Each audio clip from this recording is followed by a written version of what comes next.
In today's video, we're going to be making a sleeping mask out of all Dollar Tree products using sublimation and sewing techniques. So if you want to see how to do it, just keep watching. The template for the mask is going to be provided to you in the description, so go check that out. You can also make this sleeping mask with other fabric, but I am going to be using all Dollar Tree products. If you're new to my channel, my name is Leslie. My channel is all about sublimation and sewing. So if either of those things interest you, please consider subscribing, joining my YouTube family, and check out my website at sewpresscreate.com. I have some sublimation templates, some sewing patterns. I will also be launching a complete sewing course for beginners, like you are going to come out of this course feeling so confident in your sewing abilities. Be on the lookout for that. I will be getting a few people to test out the course to be kind of my beta testers. So if you are interested in being in one of my beta testers, please reach out to me. You can email me at sewpresscreate@gmail.com, or you can DM me on Instagram or Facebook. And let's just jump into this video. If you want to use this as a sub and sew file, all you have to do is open the PNG file, import your design into the file, move that layer up and create a clipping mask, and then just export as a JPEG. For this project, you're going to need a Dollar Tree satin pillowcase. If you're doing sublimation, you want it to be white. You want a Dollar Tree elastic band. They have different colors. And then a Dollar Tree dish drying mat. You're also going to need your pattern piece, which will be provided to you in the link down below. As far as tools that you're going to need for this project, you're going to need a rotary cutter or fabric scissors. You're going to need some pins or clips. We're going to start off by cutting our fabric. Now we're just going to place our pattern piece down here. We want 2 of the main fabric, which is this fabric. And because the pillowcase has 2 layers, you have your front and back, we can just leave it like this without having to open any seams. And we can just take our rotary cutter or fabric scissors and cut around the pattern piece. And that way we'll have 2 when we're done cutting.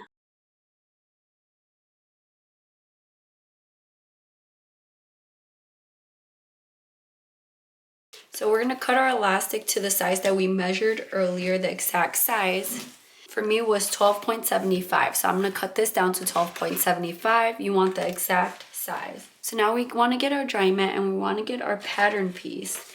And we're going to put it down and we're going to cut just one of these. And because this is thicker, it might be easier to just trace it and then cut it instead of trying to go with your rotary cutter. And I'm just going to use my fabric scissors to cut that out. So now we should have one of these cut out with our drying mat or batting, whatever you're using. And then 2 with your pillowcase, your piece of elastic. If you are subbing this mask, you want your design on sublimation paper with sublimation ink. I'm using HTV Runts sublimation paper today. You want a lint roller, you want your heat press, and you want some heat gloves as well as butcher paper. For the sublimation portion, we're going to start off by taking our fabric with the shiny side facing up. So you want to take your butcher paper, you want to take your fabric. You can lint roll, but you got to be super careful because this fabric frays very easily. So you gotta be super, super careful with it. And then I'm just gonna take my fabric and I'm gonna place it on top of my design and get some heat tape. And I'm just gonna tape that down. I'm not too worried about my fabric being a little shorter than my design because it's still all gonna get sublimated on and it will be okay. Then I'm going to flip that over and just put that down on my butcher paper, and I'm going to do that for my other piece as well. So now I'm going to put down that butcher paper on my heat press. I have the logo of the sublimation paper facing up. I'm going to put a butcher paper on top, and I'm going to press at 385 degrees for 60 seconds.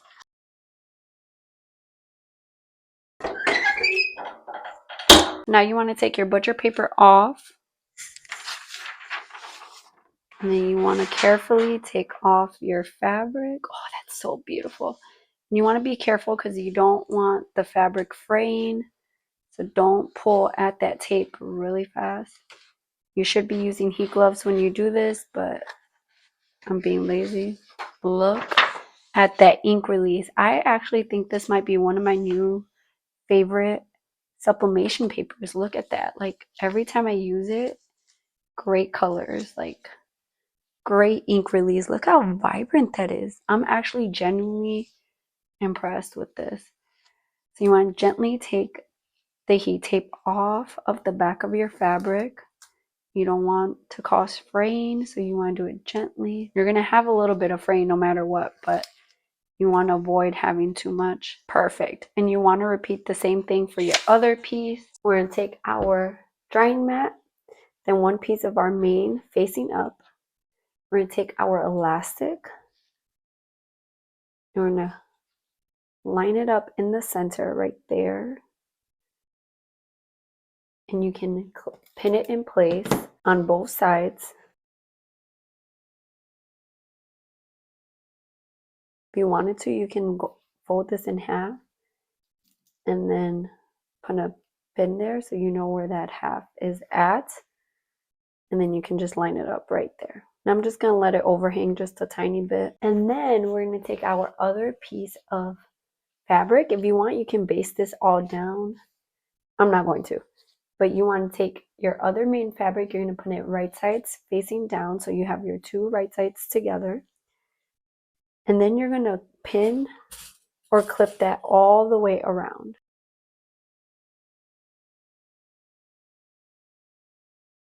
So on the top straight edge, we're going to leave about maybe 1.5 inches opening or so. You can even do up to 2 inches if you wanted to. I think I might because it's a little bulkier. So I'm just going to put my clips there and none right there so that I know this is where we're going to start. So on our sewing machine, we're going to start sewing right here. So all the way around at a 3/8 seam allowance and then stop right here. You want to make sure you backstitch at the beginning and end. We're going to start sewing and then we're going to make sure we backstitch. I have my seam guide here so I know I'm sewing at a 3/8. And I'm going to make sure I go back my strap a few times just to make sure that's secure because that's going to be used a lot.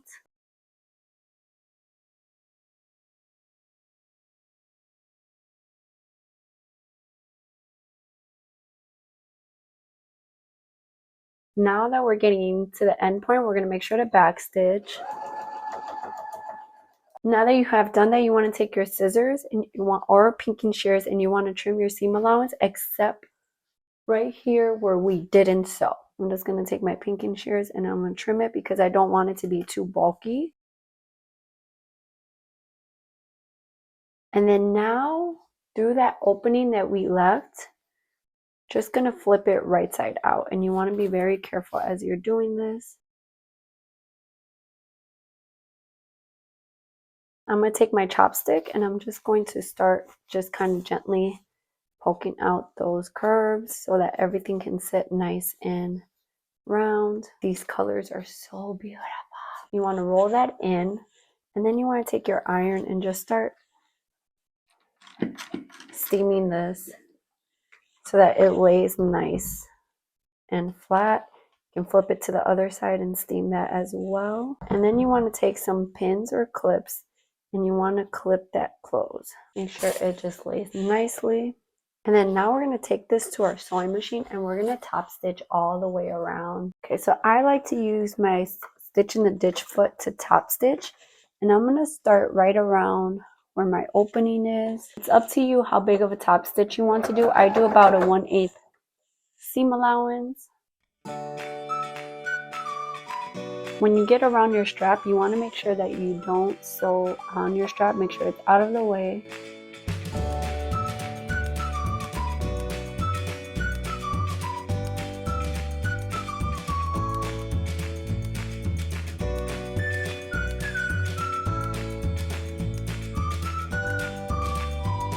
I really hope you guys enjoyed this video. Look how good those colors look.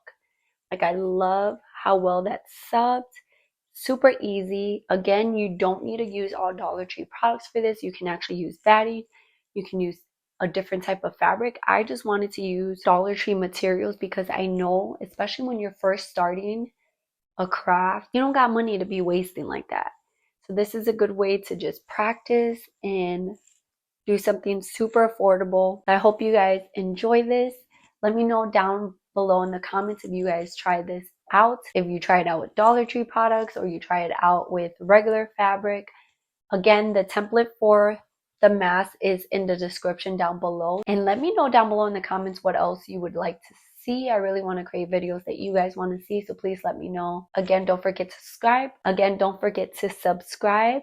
Don't forget to give this video a thumbs up. Hit the bell notification button so you'll be notified every time I upload. Check out my website at soulpresscreate.com. Again, if you want to be a beta tester for my sewing course, please reach out to me and let me know. I love you guys, and I'll see you in my next video. Bye, guys.